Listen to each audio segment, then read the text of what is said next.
రావు గారు మా చౌదరి సంబంధం దొరకడం మీ అదృష్టం అండి. అబ్బా మీ చౌదరికి కూడా మా రావు గారి సంబంధం దొరకడం అంతే అదృష్టం.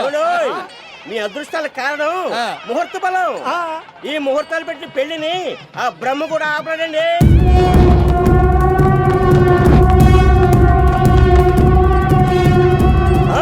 ఎవరో చెప్పడానికి ఏదో సీక్రెటా?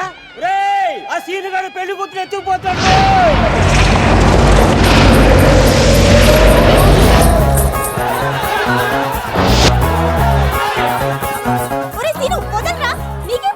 నన్ను తీసుకెళ్తున్నావు. అసలే అవకాశం పెళ్లి జరుగుతుంటే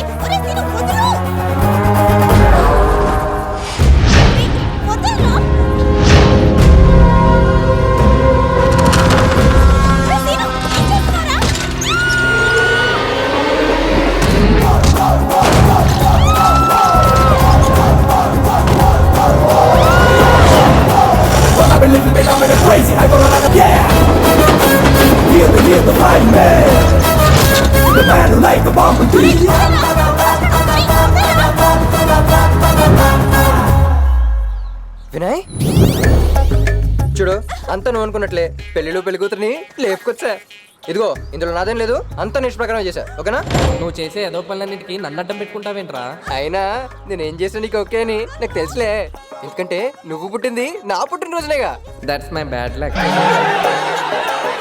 అమ్మో చెత్త వస్తానే. నీలాంటి బేవర్స్ భక్తులు ఏ దేవుడికి ఉండకూడదు రోయ్.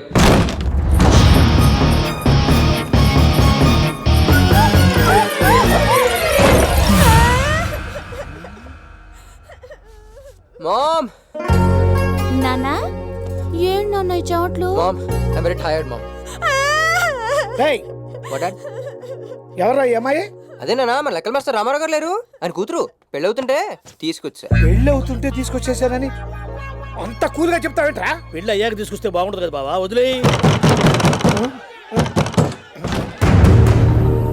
లాయర్ విశ్వనాథం గారు, రోజు రోజుకి మీ వాడి టార్చరు మితిమీరిపోతుంది. ఎవరైనా తండ్రి కొరువు పెట్టే కొడుకుని కంటారు కానీ మీరేంటంటే ఊరు కొరువు పెట్టే కొడుకుని కన్నారు. గృహహింస చట్టం లాగా గ్రామహింస చట్టం కూడా ఉంటే టోటల్ గా మీ ఫ్యామిలీని బొక్కలో పెట్టేవాళ్ళు. అసలు మీ వాడు దూకుడికి రోజుకి 24 గంటలు 23 సంవత్సరాల నుంచి పడుతున్నా. నా బాధలు ఎవరితో చెప్పుకోవాలి? ముందు అమ్మాయికి ముహూర్తం దాటి ముందే తీసుకెళ్లి పెళ్లి చేసేవయ్యా. ఇప్పుడు ఆ పెళ్లి కొడుకుని ఎలా ఒప్పించాలో. ఊళ్ళో వాళ్ళ దిష్టి, ఊళ్ళో వాళ్ళకే వీడు ఒక దిష్టి బొమ్మ. వీడి దిష్టి ఇస్తావేంటి? ఎరా ఊళ్ళో ఏ శుభకార్యం జరగనివా? నాన్న నాకు పెళ్లి చేయమని 6 నెలలు టైం ఇచ్చాను, అది దాటి 3 నెలలు అయింది. నీ సైడ్ నుంచి ఏ రియాక్షన్ లాకే నాకు జరగని శుభకార్యం ఈ ఊళ్ళో ఎవరికి జరగకూడదు ఫిక్స్. డిగ్రీ పూర్తి చేయనాడు నీకెవరా పిల్లలు ఇచ్చేది? ఎవరైనా లైఫ్ లో సెటిల్ అయిన తర్వాత పెళ్లి చేసుకుంటా. నాన్న అందరూ సెటిల్ అయ్యాక పెళ్లి చేసుకుంటారు కామనే, వదిలే. కానీ సీనుగాడు పెళ్లితో సెటిల్ అవుతాడు. ఇది డిఫరెంట్ రో, వదలదు. ఏంటి వదలద్దు? రేయ్ నువ్వు పెళ్లి చేసుకుందాం అనుకున్నా నీకు పిల్లనిచ్చేవాడు ఈ ఊరు మొత్తం మీద లేడు. ఎవడో ఒకడు ఉండే ఉంటాడే బావా, వదిలే. ఏంటి వదిలేది? అది కాదురా, నీకు పెళ్ళే కదా కావాల్సింది. ఆ విషయం నాకు వదిలే. ఈ ఊళ్ళో కాకపోతే పక్క ఊళ్ళో అయినా సరే నీకు కత్తి లాంటి అమ్మాయిని చూస్తా. చూసావా మామయ్య, నువ్వు కూడా పక్కూర్లో కత్తి అంటున్నావే కానీ నీ ఇంట్లో ఉన్న కత్తి అదే నీ కూతురు బుజ్జినిస్తానంటలేదు.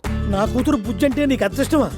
అదేం మామయ్య అలానే సార్, నీకున్న 100 ఎకరాలు మాగానన్నా, అత్తయ్యకున్న 7 వారాలు నగలన్నా, 10 రన్నాల బుజ్జన్న నాకు అంత ఇష్టం మామయ్య. ఈ కుదిరేసే అల్లుడు, రేపే నీకు నా కూతురు బుజ్జికి నిశ్చితార్థం మామయ్య. అల్లుడు సూపర్ మామయ్య, నువ్వు అలాగే ఫెవికాల్ ఫిక్స్ అయిపో. రే ఫ్రెండ్స్, బుజ్జికి సీనుగాడికి పెళ్లి ఎదిరిపోవాలి. నీకో నిజం చెప్తున్నా, నాకు ఇష్టం లేని పెళ్లి జరిగితే పెళ్ళైన 2 రోజే హైదరాబాద్ లో హైటెక్ సిటీలో జాబ్ చేస్తున్న నా ఫ్రెండ్ శంకర్ గాడితో చంపైపోతా. సీనుగాడి పెళ్ళం లేచిపోయిందని తెలిస్తే ఊరూరంతా పండుగ చేసుకుంటుంది.